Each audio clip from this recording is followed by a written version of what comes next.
Aloha! And welcome back to our channel. Today, We are doing finally a review of the new Pixar movie Onward. We know it took a long time, but quarantine things get in the way, but we finally both watched it and we're ready to talk about it.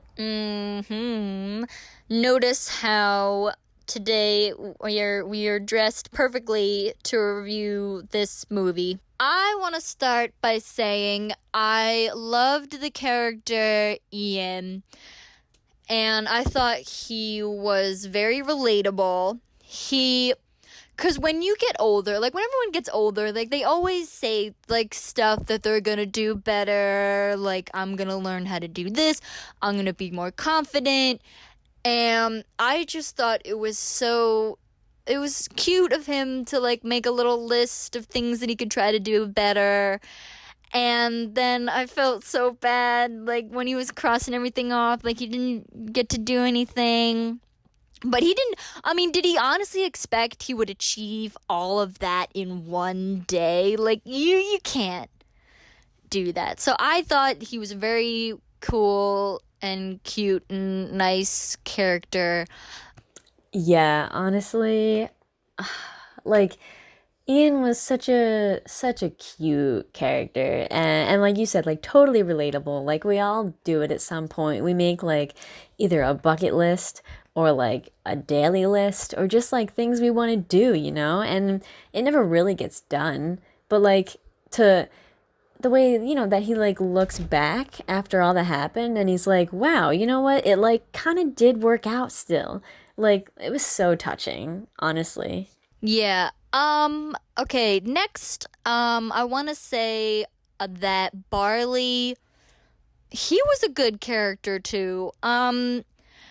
He was a little bit more, we have like a little bit more, he was courageous and he was a little bit more braver than Ian, and he was always trying to encourage him um, to, do stuff and go out there. And we're gonna get to this later, but another about how I love how, like, in the end.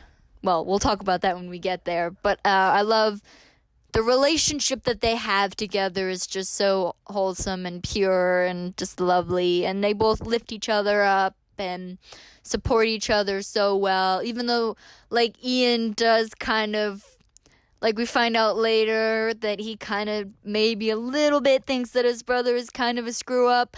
But yeah, they're, they redeem themselves and love each other, and they're just good brothers, and they're great characters, and I love that.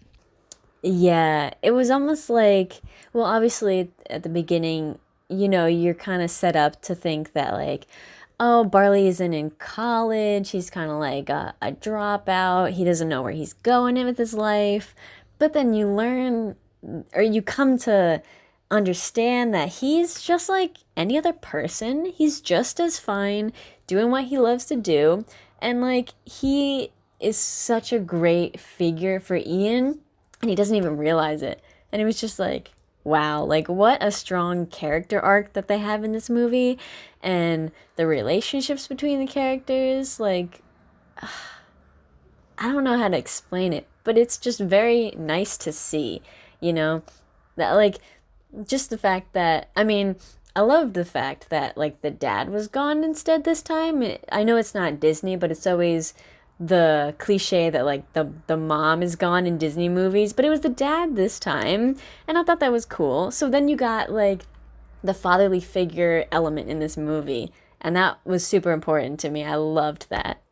I want to talk about one of my favorite scenes that, like, oh, was really really touching is when Ian is listening to the recording of his father, and he's trying to like have a like he basically has he's trying to have a conversation. He tries to have a conversation with his father, and he, like, the dad will say something in the recording, and then Ian will like respond, and it was the closest he would probably ever come to like having a conversation with his dad, and it was so heartwarming and uh Oh my God, you're making me cry again. Like it's insane that this movie moved you so much to the point of crying, yet there was so much like action in this movie. It was such a dual plot movie. It's not plot, but it's like just the way that it moves you is like whoa. And oh my God, yeah, that whole scene was like the worst to watch. Like I was so sad for Ian. Uh, and then to come to find out that like he didn't even get a conversation with his dad because of course, as chivalrous as Ian was, he gave it to his brother to talk to his dad, and that was like so sweet. I couldn't get over it. Oh my God, they're so cute. And to come back around, I wanted to mention that like the amount, like I said, the amount of action that's in this movie. Yeah, it's such a touching movie. Seeing the what was it, the Manticore? Is that what it was called? Seeing the Manticore do all that crazy fire stuff, and then they're going through all these treacherous paths, and it's like, is this an action movie? Is this a Disney movie? Like, what am I watching? It's so crazy. it was an emotional roller coaster. Yes, it has its ups and downs. I agree with you about like it was very actionist, but it was also very emotional. Um and getting to I want to talk about what you said. He did like it was so chivalrous of Ian to give up his moment of talking with his dad. And he did that because he realized that Barley never got to say goodbye to his father because he was too afraid because he was like hooked up to all this stuff, and Barley was very young to have to go through that, and he didn't say goodbye to his father, and that's why Ian was like, no, you need to say goodbye to him, like you need your moment. And it was so beautiful. And another reason why Ian did that was because, okay, in the beginning, when they first did like the spell, he made this list of all the things that he wanted to do with his dad because they thought they were going to get there in time. And at the end, he's looking over the list and like thinking he didn't get to do any of this stuff.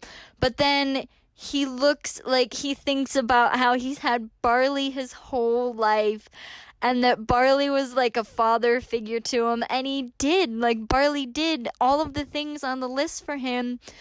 And he had a father figure, so he gave up meeting his actual father because he already had a father figure in his life, and let Barley say goodbye. And I just thought that was beautiful. And by the way, this is my newest like favorite Pixar movie.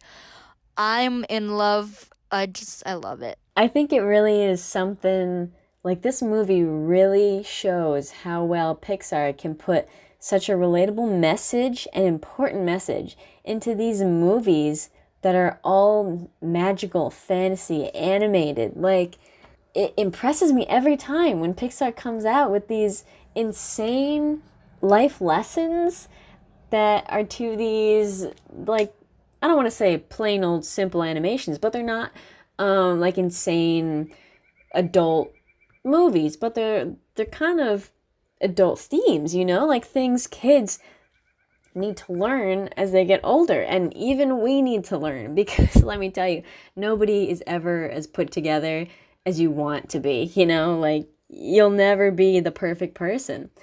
So I just love that Pixar is able to do these things and create such great characters at the same time. um I think it was pretty ingenious to make the dad character there, but not really there, with just the pants or the legs and the story that builds on top of this adventure for the two boys is just so funny. And I cannot get over how good they made that work, like a speechless character. So good. Yeah.